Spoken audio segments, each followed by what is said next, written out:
ይህ ምክክር ብቻ አይደለም። ይህ ችግር ለመፍታት ብቻ የተሰየመ ጠረጴዛ አይደለም። ይህ ብዙ እውነት አለው። የተንሸዋረሩ እሳቤዎች የሚስተካከሉበት፣ ገጽታዋን አፍርሰው ሊዘባበቱባት ላሰፈሰፉ ሁሉ ኢትዮጵያ በሕዝቦቿ ጽኑ አንድነት እንደማትፈርስ የመሰከረ ጭምር ነው። እናም ታሪክ ትናንትን በቁጭት ሲጽፍ ነገን ደግሞ በተስፋ ይቀርጻልና አንዲት ሀገር የዘመናት የታሪክ ቁርሾቿንና መዋቅራዊ ልዩነቶቿን በጠረጴዛ ዙሪያ ለመፍታት ስትቆርጥ ያ ጉዞ የሰላም ብቻ ሳይሆን የክብሯም ማረጋገጫ ይሆናል። ሀገራዊ ምክክር ማለት it is a huge thing ደግሞ ትልቅ የሚያደርገው ውጤቱ አይደለም ሂደቱ ነው። ምክንያቱም የሀገራዊ ምክክር ዋናው ዓላማ በህዝቦች መካከል መተማመንን መፍጠር ነው፣ መግባባትን መፍጠር ነው። ግቡ ምንድነው? የሀገር ግንባታ። ይህ ታላቅ መድረክ የውስጥ አለመግባባቶችን በሰለጠነ መንገድ መፍታት እንደሚቻል ለዓለም አቀፉ ማህበረሰብ በተግባር የሚያሳይ የኢትዮጵያን መልካም ገጽታ ደግሞ በአዎንታዊ መልኩ ለመገንባት የተዘረጋ የብሔራዊ የቃል ኪዳን ድልድይ ሆኗል። ሀገር የሚገነባው በውይይት ነው፣ በምክክር ነው፣ በሰጥቶ መቀበል መርህ ነው። ያ ደግሞ ኢትዮጵያ ውስጥ ባህል አልነበረም።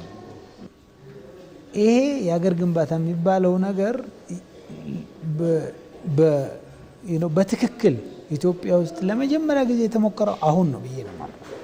ይሄ የሀገራዊ ምክክር ሂደቱ የሀገር ግንባታ ሂደት፣ ስለዚህ ይሄኛው ወሳኝ ምዕራፍ ነው። ይህ ሂደት ለሀገር ገጽታ ግንባታ በማይናወጥ የሞራል ምሰሶዎች ላይ የቆመ ጭምር ነው።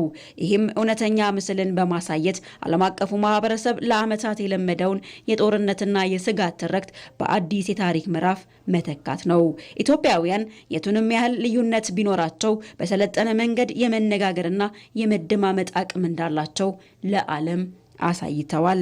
ኢትዮጵያ ከወረዳ ገጠሮች እስከ ማዕከላዊ መድረክ አጀንዳዎችን በማሰባሰብ ሁሉንም ድምፅ በእኩልነት የሚሰማበትን እውነተኛ ዲሞክራሲያዊ ሂደት ከማሳየት ባለፈ በትናንት ታሪክ ውስጥ የተፈጠሩ ህመሞችን ደግሞ እንደ መማሪያ በመውሰድ ለጋራ የወደፊት ራዕይና ለሀገር ግንባታ አዲስ የብርሃን ምዕራፍ ከፍታለች። This national dialogue is a testimony, a landmark that Ethiopia ይህ ሀገራዊ ምክክር ኢትዮጵያ ሰላምና እድገትን እንደምታመጣ የሚያሳይ ነው።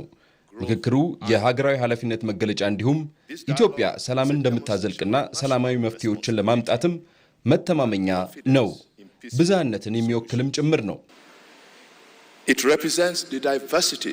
ኢትዮጵያ የአፍሪካ ህብረት መቀመጫና የሰላም አስከባሪ ኃይል እንደመሆኗ የራሷን የውስጥ ችግር በሰላማዊ መንገድ መፍታቷ በቀጠናው ያላትን የዲፕሎማሲ የበላይነትና የሞራል ልዕልና እንድታጠናከር ሲያስችላት ከዓለም አቀፍ አጋሮች ጋር ያለውን የሁለትዮሽና የባለብዙ ወገን ግንኙነት በአዲስ መንፈስ ያድሳል፣ ገጽታንም ይገነባል። The African Union fully supports የአፍሪካ ህብረት በኢትዮጵያውያን የሚመራውን ይህንን የምክክር ሂደት ሙሉ ለሙሉ ይደግፋል። ይህም ሀገራዊ ባለቤትነት ያላቸው ሰላማዊ መፍትሄዎችን ለሀገር እድገት ያመጣል። የኢትዮጵያ ሰላም፣ መረጋጋትና አንድነት እንደ አፍሪካ ህብረት መሰረታዊ ነው።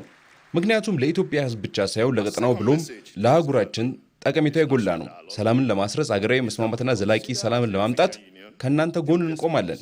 ይህ ብቻም አይደለም፣ የኢትዮጵያውያን ህልሞች እንዲሳኩ ከአጀንዳ 2063 ጋር እንዲጣጣምም ከጎናችሁ ነን። የኢትዮጵያ ሀገራዊ ምክክር ስኬታማነት የውስጥ ሰላምን ከማምጣት ባለፈ በቀጠናው እየፈጠረች ካለው የጂኦፖለቲካ የበላይነት አልፎ የውይይትና የዲፕሎማሲ ማዕከልነቷን የማረጋገጥ የማይተካ ፋይዳ አለው።